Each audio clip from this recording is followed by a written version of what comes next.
વક્રસ્તવના છેડે સિદ્ધસેન દિવાકર સૂરીએ આપણી જોડે વાતો કરતા કહ્યું,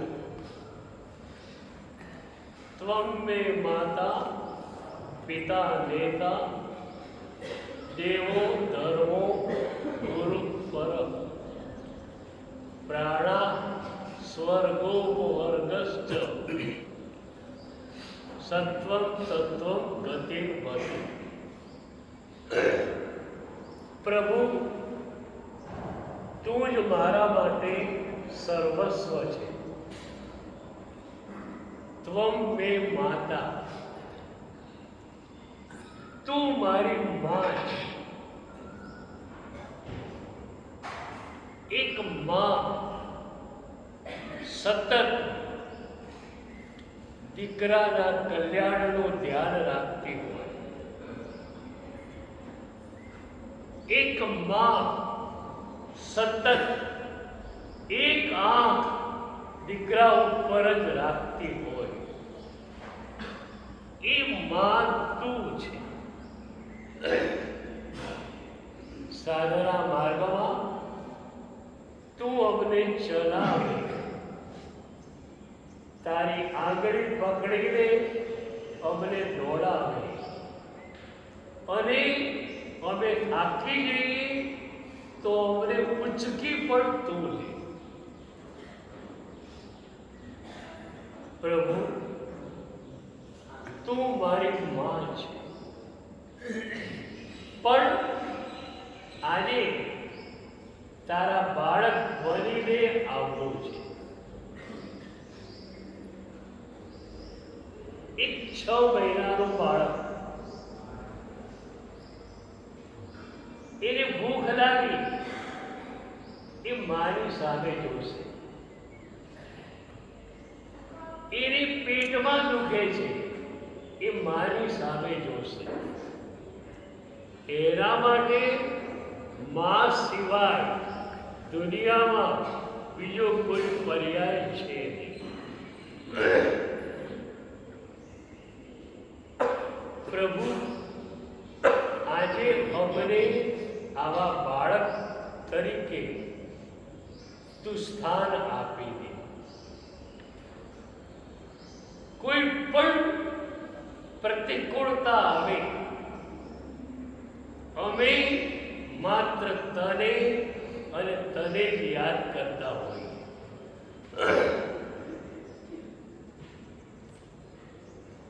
બીજા કોઈની યાદ નહીં, બીજા કોઈની સ્મૃતિ નહીં, માત્ર અમારા મન પર તું જ છવાયેલો હોય. મહોપાધ્યાયજીએ સ્તવનામાં કહ્યું, દેશો તો તુમ હી બોલો, બીજો તું નવી આચો નહીં. પ્રભુ, તારી પાસેથી જે મળશે એ જ મને જોઈએ. બીજાની પાસે હું હાથ લાંબો કરવાનો નથી.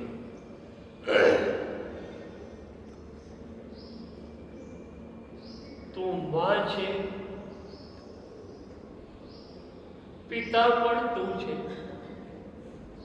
જીવન ઘડતરનું કામ પણ તું જ કરી રહ્યો છે, અને એ સંદર્ભમાં તું પિતા છે. દેવ પણ તું, ધર્મ પણ તું.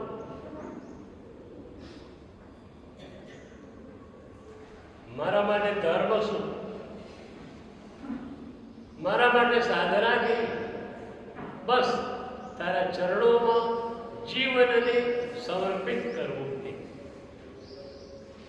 તારી ભક્તિ એ જ મારી સાધના, એ જ મારો ધર્મ. તું જ ધર્મ છે. ગતિર્મતિ. સાધના માર્ગમાં મારી ગતિ તું છે. તારી કૃપા વિના, તારા પ્રેમ વિના સાધના માર્ગમાં એક ઇંચ, 1 સેન્ટીમીટર હું ચાલી શકું નહીં. એક ડગલું ભરવું હોય સાધના જગતમાં તો એ ત્યારે જ શક્ય બને જ્યારે તારો પ્રેમ અમારા ઉપર વરસતો હોય. તારો પ્રેમ તો અનંત કાળથી વરસતો આવ્યો છે, પણ એ પ્રેમને ઝીલવા માટેની સજ્જતા અમારી નહોતી.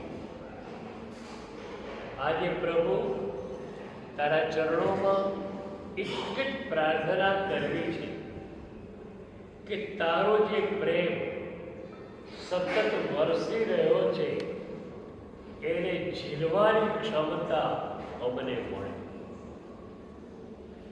બસ એ પ્રેમને ઝીલ્યા કરીએ, એ પ્રેમ બીજાને આપ્યા કરીએ અને તારા પ્રેમની આ ગંગામાં અમે આગળ ને આગળ વહી અને તને મળી જઈએ. ગતિર્મતિ પ્રભુ, મારી બુદ્ધિ પણ તો જ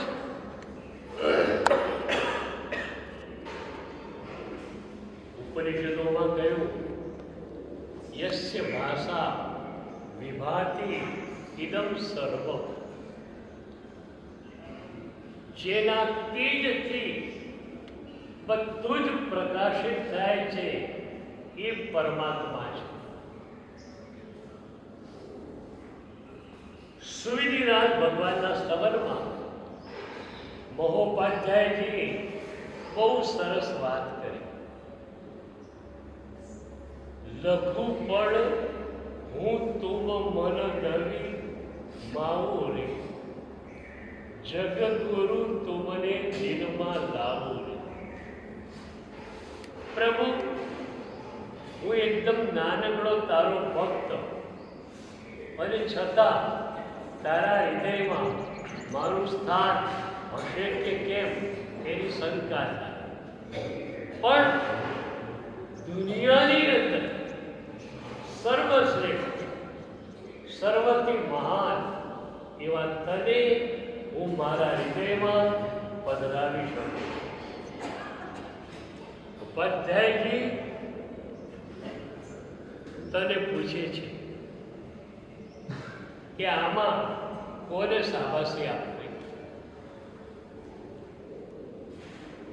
હું નાનકડો તારા હૃદયમાં સમાઈ ન શકું, તું આટલો મોટો, તને હું મારા હૃદયમાં સમાવું, તો પછી શાબાશી કોને નથી?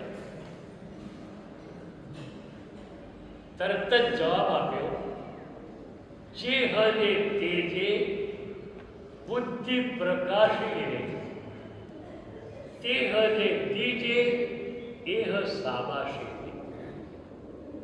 પ્રભુ, આ વિચાર પણ મારે તારી કૃપાથી આવ્યો છે, એટલે મારી બુદ્ધિને ચલાવનાર તું જ છે. મેં મારી બુદ્ધિને ચલાવી અને અનંતા જન્મ સુધી નરક અને નિગોદની સફર કરી. હવે મારી બુદ્ધિને તારા ચરણોમાં મૂકી દઉં છું.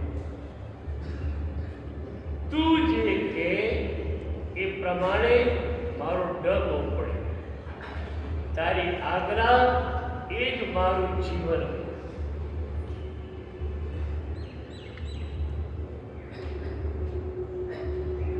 ત્વમે માતા પિતા નેતા દેવો ધર્મો ગુરુ પર. પ્રભુ, મારા ગુરુ પણ તમે છો. પ્રભુ તો તમે છો, ગુરુ પણ તમે છો.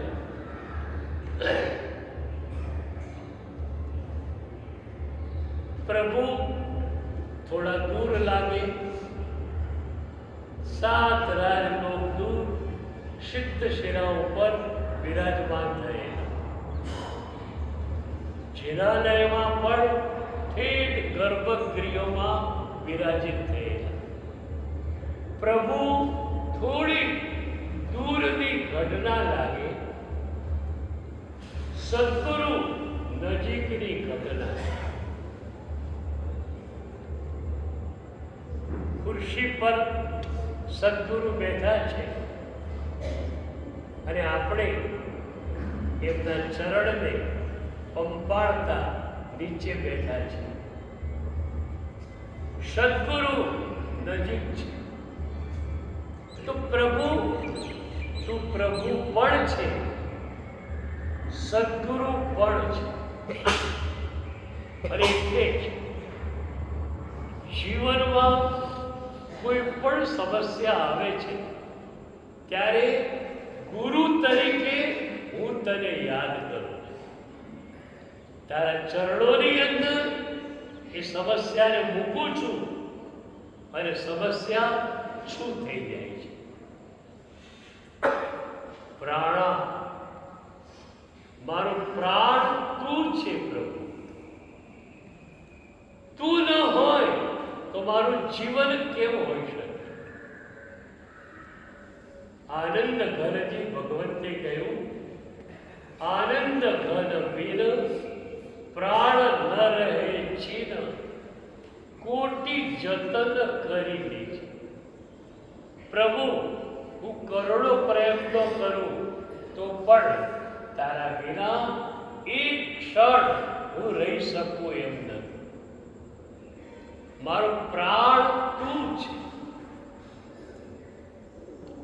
ઓક્સિજન વિના, પ્રાણવાયુ વિના 2 મિનિટ 4 મિનિટ આપણે ચલાવી પણ શકીએ, પણ પ્રભુ તારા વિના તો 1 સેકન્ડ પણ હું રહી ન શકું, કારણ તું જ મારો પ્રાણ છે. સ્વર્ગોપવર્ગશ્ચ, સ્વર્ગ પણ તું, મોક્ષ પણ તું. શુભ ભાવો તું મને આપે, એ શુભ ભાવો હું હૃદયમાં ભાવિત કરું, સ્વર્ગ લોકમાં જાઉં. તું શુદ્ધની સાધના આપે, એ શુદ્ધની સાધના હું કરું અને મોક્ષમાં જાઉં. મારો સ્વર્ગ તારા હાથમાં છે, મારો મોક્ષ તારા હાથમાં છે.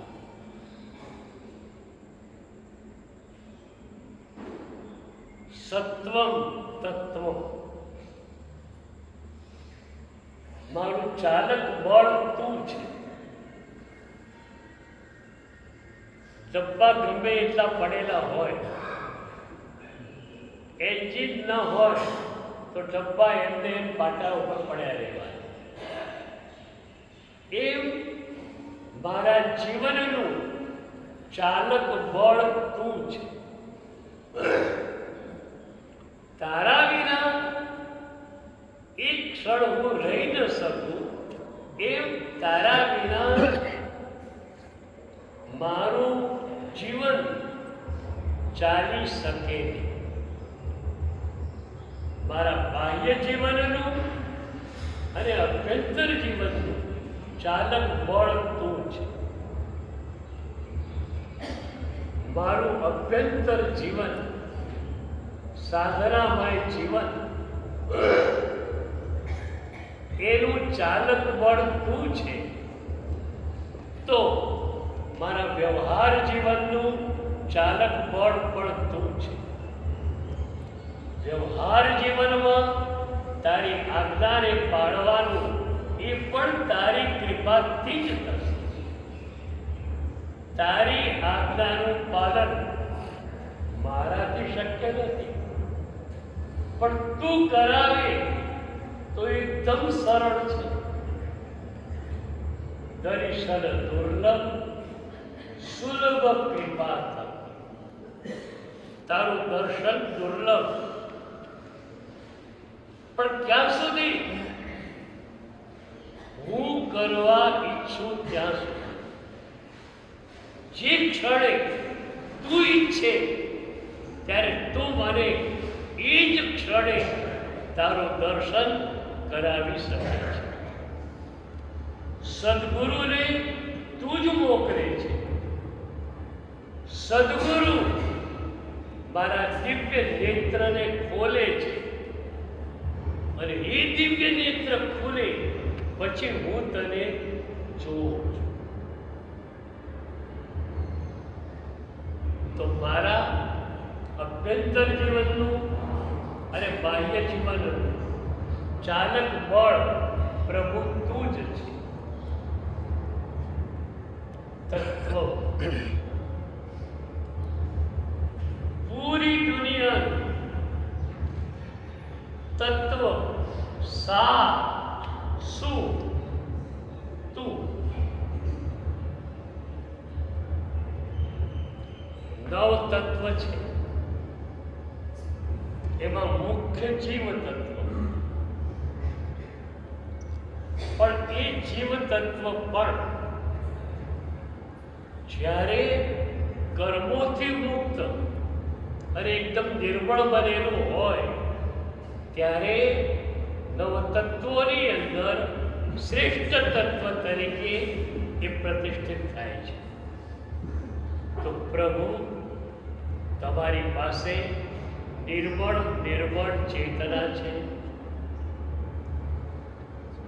આજે એક જ માગણી કરીએ કે જે નિર્મળ ચેતના આપણી પાસે છે એનો એક અંશ અમને આપો.